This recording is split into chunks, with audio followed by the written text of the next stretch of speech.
Ladies and gents, welcome back. Today we're talking about Tamara Lich being denied bail. This has been all over the news, all kinds of publications here. Let's go right to the source. Let's go right to the state-run media. CBC writes, Ottawa convoy protest organizer Tamara Lich denied bail. Tamara Lich, an organizer, major organizer of the so-called Freedom Convoy. The conjecture is fun to read. That it's the Freedom Convoy 2022 is her organization. This is what she's organized. Was denied bail on Tuesday morning in Ottawa. Lich, the Alberta woman behind the now halted GoFundMe campaign that raised over $10 million to support the protest in Ottawa, was arrested and charged Thursday with counseling to commit mischief. They didn't mention that that campaign was taken down and that another successful campaign on GiveSendGo was also frozen. Before her arrest, she told journalists she wasn't concerned about being arrested, didn't think the protest was illegal, and also said her bank account was frozen. On Tuesday, the judge said she was not convinced Lich would go home, stay there, and stop her alleged counseling. This community has already been impacted enough by some of the criminal activity and blockades you took part in and even led, said Justice Julie Bourgeois. You have had plenty of opportunity to remove yourself and even others from this criminal activity, but obstinately chose not to and persistently counseled others not to either.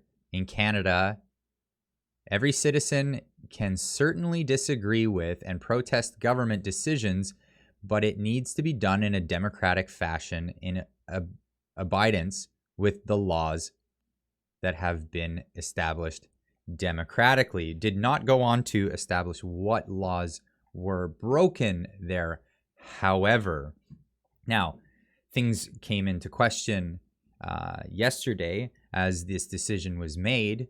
People tweeting out, let's let this sink in for a minute. The judge presiding over the Tamara Lich court case and who denied her bail is an ex-Liberal MP candidate. Interesting development.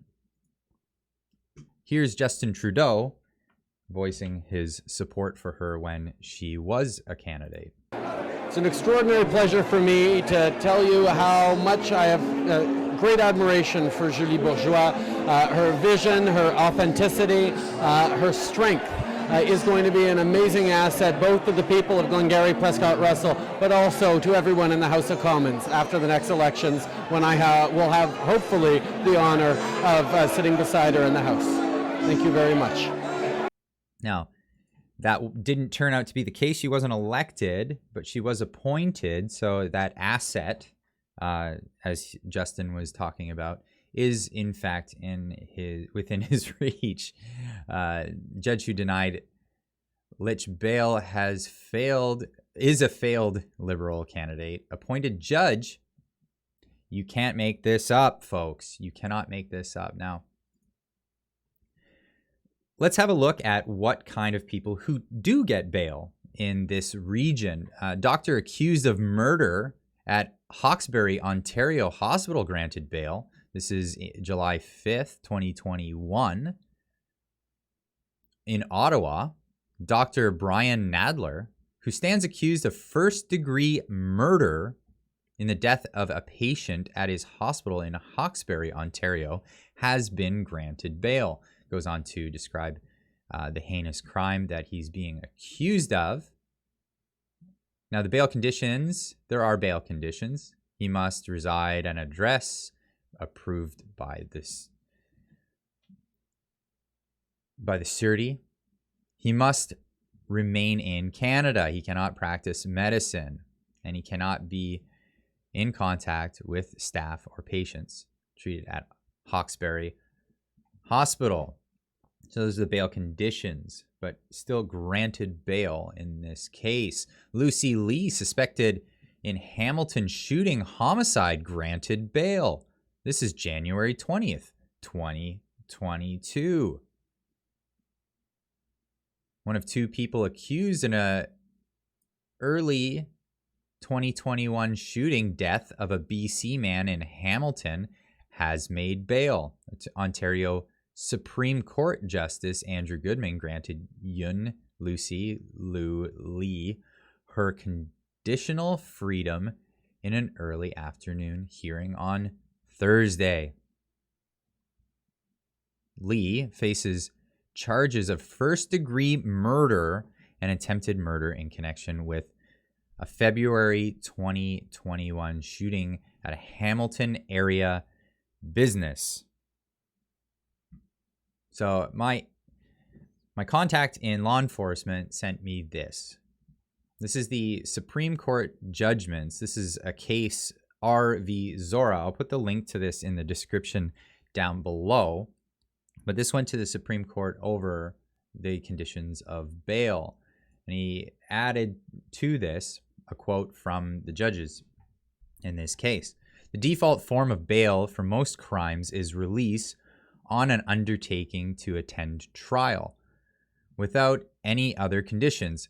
Bail can be imposed, but only if there are clear, articulated, minimal in number, necessary, reasonable, the least onerous in the circumstances, and sufficiently linked to the accused risk regarding the statutory grounds for detention in Section 515.10, securing the accused attendance in court, ensuring the protection or safety of the public, or maintaining confidence in the administration of justice. The setting of bail conditions must be consistent with the presumption of innocence and the right not to be denied reasonable bail without just cause under Section 11E of the Canadian Charter of Rights and Freedoms.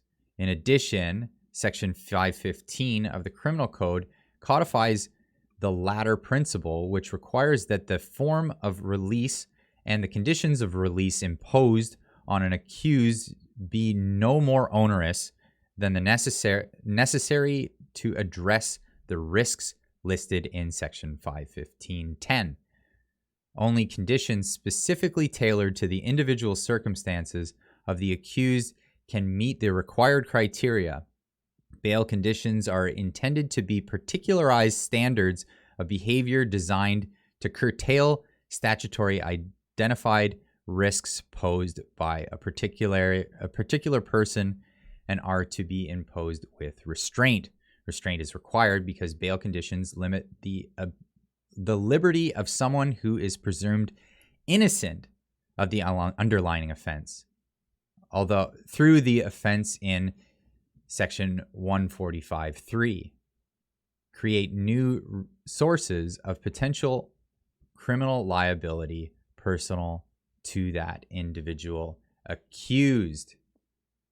My source went on to say, so the default position of the Supreme Court of Canada is to release people after they found the court was being too punitive and overriding the right to the presumption of innocence. Therefore, the default form of release for an accused charged with an offense, other than the very serious offenses listed in Section 469, is released on an undertaking without conditions. 469 offenses are things like murder and treason. I just gave you the cases where even those people have been released. An accused person charged with an indictable offense usually has the choice of a trial in an Ontario Court of Justice or a Superior Court of Justice. The offenses listed in Section 469 can only have trials in the Superior Court of Justice. The offenses listed in that section include treason, alarming Her Majesty, intimidating Parliament or legislature, piracy, and murder. On Tuesday, the judge said she was not convinced Litch would go home, stay there, and stop her alleged counseling. Those are all tertiary grounds. primary grounds is whether she will attend court. There seems to be no mention that conditions can be placed on her to satisfy those other concerns, such as she went against a Supreme Court ruling on bail in RV Zora. Again, I'm going to put the link for that down in the description down below. It's unheard of to hold someone without bail for a mischief charge. Now, I'm going to leave that with you guys, let you be the judge, the judge, of course, on this. Is this a political decision? Do you believe that this is a political decision, or is she trying to follow the law? Now, I'll leave you with this one other point, and that would be the track record of the Trudeau government, where if an attorney doesn't do precisely what you want, you replace them. Keep on trucking, folks.